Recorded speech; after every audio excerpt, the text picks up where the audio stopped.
Kwenye exclusive za Ava TV, naitwa Memorasa, nyuma kabla ni Asha Kaboga. Tuko na Heavyweight Dulla, chambuzi kutoka Wasafi Media, tunazungumza naye hapa kupitia Ava TV hii leo. Mambo poa? Sawa sawa. Niko vizuri, namshukuru Mungu. Mambo yanasonga vizuri. Sawa Dulla, mimi kilichonileta hapa nilikuwa nataka kufahamu Yanga imecheza michezo mitatu kwenye ligi kwa performance nzuri, na bila shaka nimekuwa nikikushuhudia na wewe ukizungumza kutokana na kila ambacho kimebadilika kwa msimu huu, na imecheza hivyo ikiwa haina Stefan Aziz Ki, lakini ambaye amethibitishwa kwamba ni mchezaji mmoja wapo wa klabu ya Yanga. Unaiona Yanga ambayo ikiwa na Aziz Ki itakuwa na mabadiliko makubwa kiasi gani ukilinganisha na Yanga ambayo haina Aziz, ambayo umeitazama kwa upande wako?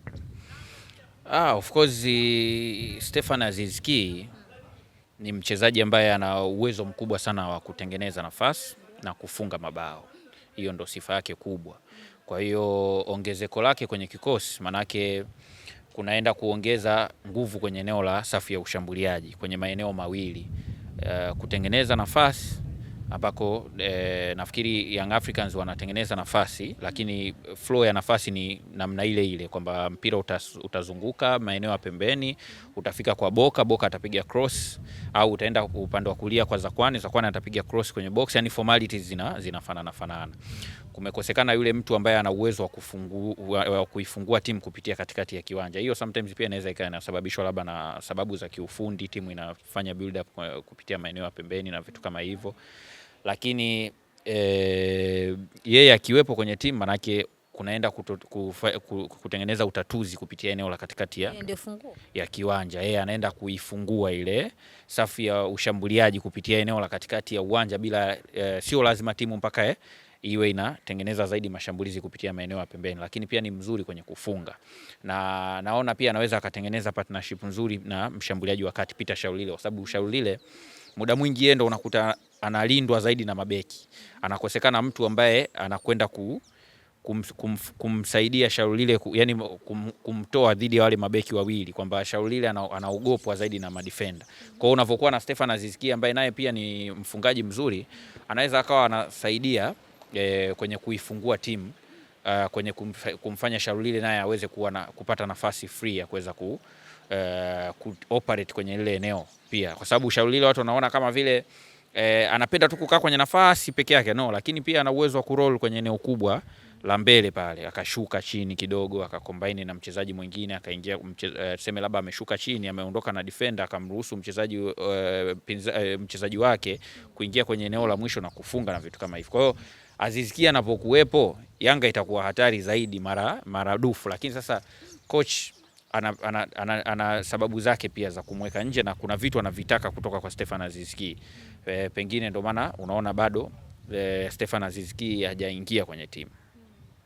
Na vipi kuhusiana sasa na swala zima la kwenda kumtoa mchezaji? Unaona kama sasa hivi tunaona kama vile combination tayari imeshakubali, nani atatoka kwenye nafasi yake sasa ile Aziz aingie? Sasa hilo swali lako unanifanya nifikirie mara tano kwa sababu kwa haraka mimi licha kwamba Albert Kangwanda ameperform vizuri, na kwa sababu ndio eneo ambalo wanachuana pale, ukiniwekea mimi Albert Kangwanda na Stefan Aziz Ki kwa nilivyowatazama, unajua Albert Kangwanda siwezi kumrate kwa sababu ya mechi tatu hizi ambazo amecheza, lakini ukiangalia kile kitu ambacho amewahi kukifanya kwenye ubora wake toka alipotoka, na nikitizama na kitu ambacho Stefan Aziz Ki amewahi kukifanya kwa ubora wake akiwa Tanzania hapa, kwangu nadhani Stefan Aziz Ki ni bora zaidi ya Albert Kangwanda. Kwa hiyo Albert ampishe Stefan, hawezi kucheza kama ni bora wanaweza kucheza kwa pamoja. Kwa sababu kwenye ile first 11 ambao huwa unaiona kwa mwalimu Mankoba, ni yupi ambao unaona kabisa labda ataweza kaiache Aziz anapoingia kwenye peak yake? Nani ambaye atatoka pale kwenye first 11 ile aingie Stefan Aziz? Kama ukimwona kwenda na Kangwanda pia. Sasa sawa, Young Africans wana midfield yao iko hivi. Namba 6 anakuwepo Duke Abuya, alafu mbele yao kuna Maxi na Mudathir, alafu kuna safu ya mbele kuna Zakwan, Sharulile na Albert Kangwanda. Kwa anachokiofa Albert Kangwanda siwezi kumweka nje. Unaelewa vizuri. Albert Kangwanda. Yeah, nafikiri anaweza akacombine vizuri na Stefan Aziz Ki kwa sababu Stefan Aziz Ki ana vitu tofauti kidogo na Albert Kangwanda. Ingawa kwa baadhi ya majukumu wanaweza kuwa wanafanana. Kwa hiyo kwangu mimi ningeopti katika ile utatu wa mbele, ningemtumia Stefan Aziz Ki, Peter Shalulile pamoja na Albert Kangwanda. Unaamini Aziz ndio yule? Aziz Ki anahitaji kupata tu 70% ya performance yake kwa kikosi cha Yanga kilivyo. Akipata 70% tu ya kikosi chake, wapinzani wanaenda kuumia. 70 sio lazima afike hata 90. 70 tu inatosha. Stefan Aziz Ki ni mchezaji mzuri, ni mchezaji mkubwa sana.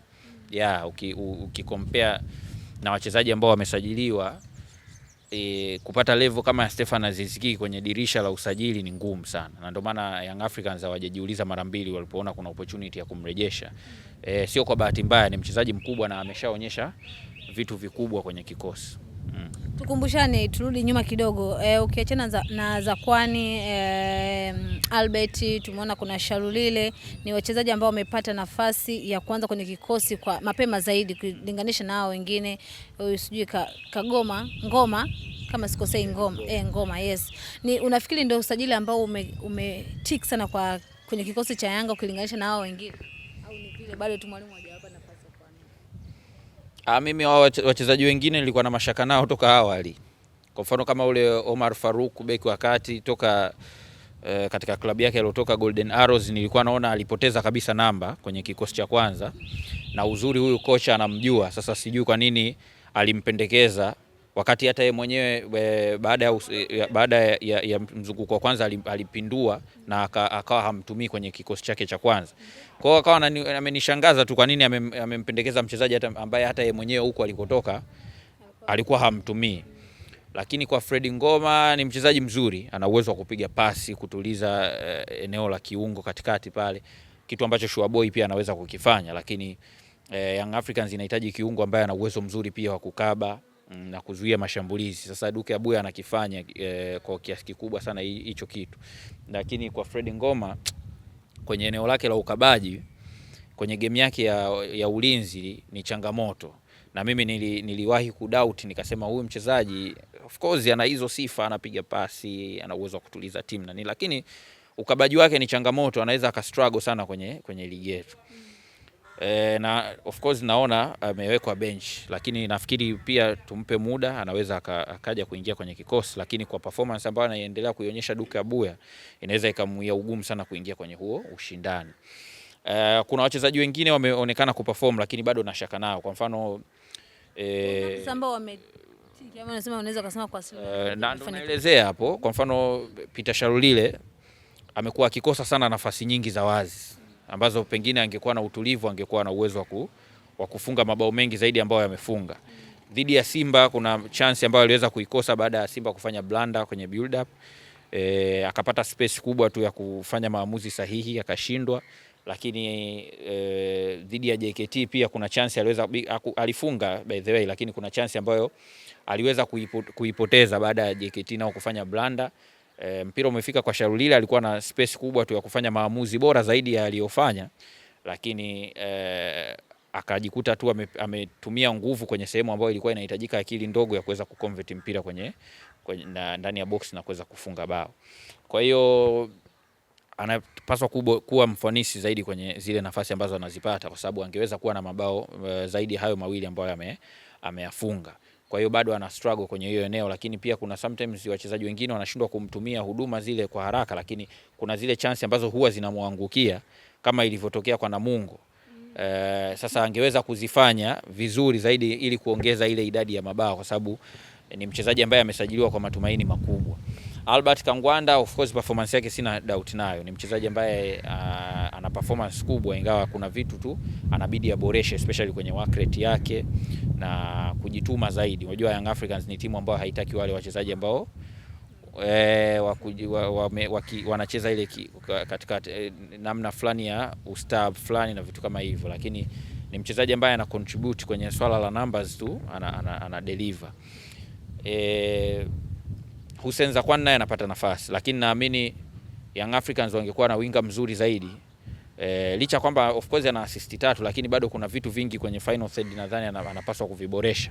Kwa hiyo ndio maana akasema bado wachezaji wengi ambao wanaikari timu naamini ni wale wale tu ambao muda bado, lakini naamini wachezaji ambao wanaikari timu wanaendelea kubaki wale wale ambao walikuwepo katika misimu ya nyuma, wakina Max Nzengeli, wakina Shadrack Boka, wakina Mudathir pamoja na Duke Abuya, yao yani ndio wachezaji ambao wameendelea kuifanya Yanga iwe vile ambavyo inaendelea kuwa ya.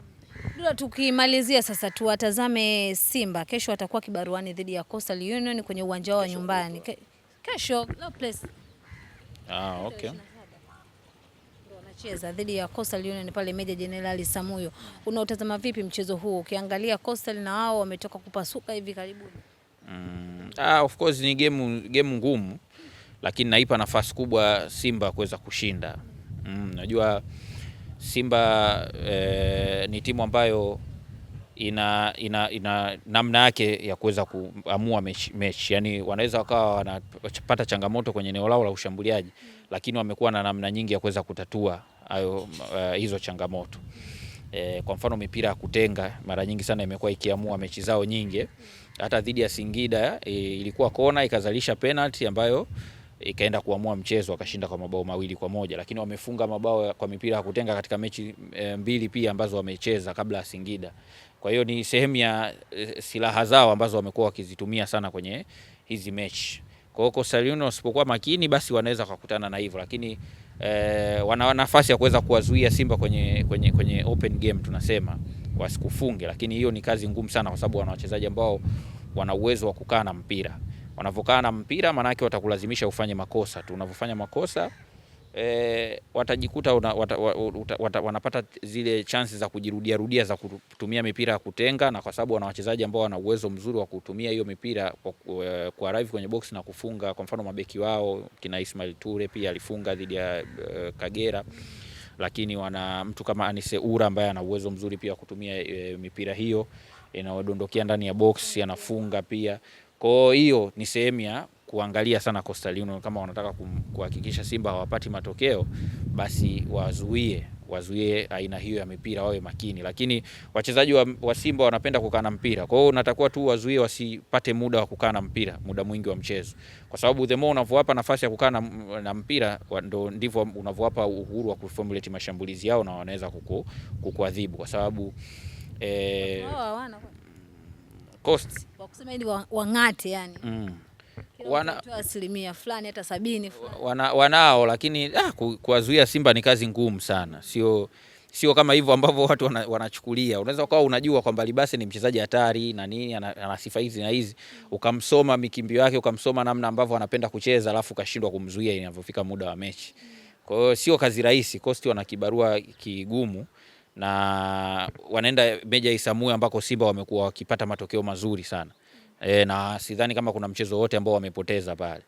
Kwa hiyo pia naipa hiyo faida Simba kuweza kushinda, lakini by the way wanakutana na Simba ambayo ipo kwenye tuseme kamba ndefu zaidi ya bila kupoteza mchezo wote. Sasa hivi wana mechi 26 bila kupoteza kwenye ligi. Tangu walivyopoteza msimu uliopita mabao 2-0 dhidi ya Azam FC. Hakuna timu ambayo imejaribu yani imeshindwa imemfunga Simba. Hamna timu ambayo imemfunga Simba toka kichapo kile ambacho Simba walikipata. Kwa hiyo kuamini timu kama hii inaweza kupoteza dhidi ya Coastal Union ni kazi ngumu sana kwa upande wangu. Kwa hiyo ndio maana nasema naipa Simba nafasi kubwa kuweza kushinda kwenye huu mchezo. Kwani kuna kitu gani ambacho kinaizuia Simba kupata magoli 3, 4 na kuendelea? Simba of course muda unazidi kwenda, pengine inaweza ikabadilika huko mwishoni, na pia walikuwa wanacheza mechi nyingi za away, lakini kuna vitu vya kuboresha ambavyo Simba walipaswa kuviboresha, lakini wameshindwa kuviboresha kwa wakati, na ndio maana timu inaendelea kurely kwenye mipira kutenga na vitu vingine na moments kama hizo, mara penalty na nini. Kuna vitu vingi vya kuboresha kwenye safu yao ya ushambuliaji. Unaona timu bado haina mshambuliaji wakati mzuri, haina namba 10 mwingine ambaye Dumbia hawezi kufanya vizuri kwenye kikosi cha Simba kutokana na uchezaji wake na aina wachezaji wanaomzunguka. Sio kila nafasi utafunga kwa kichwa tu. Kuna muda utahitaji ucheze chini, upige mashuti, ufanye hivyo. Kitu ambacho unaona bado na Simba ni kama hawajaipa kipaumbele eneo la safu yao ya ushambuliaji. Lakini naiona pia Simba haiko mbali sana kwenda yani nimeipa nafasi dhidi ya Coastal Union sawa, lakini katika mechi zinazofuatia Simba haipo mbali sana kwenda kuangusha alama. Haipo mbali sana kwa performance yao ambao wameendelea kuionyesha, haipo mbali sana kwenye kuangusha. Yani bado timu inaendelea kufunga zaidi kwenye mipira ya kutenga. Kwenye open play bado inaonekana kuna changamoto za kugenerate mabao hivyo katika flow au mtiririko ambao unahitajika. Kitu ambacho pia ndo kinapelekea wanashindwa kufunga mabao mengi. Kwa hiyo haipo mbali kwenda kupoteza au kuangusha alama. Sio kupoteza, kuangusha alama, either kutoa sare ya bao moja kwa moja au bila au kupoteza mchezo. Haipo mbali sana Simba Sports Club. Asante.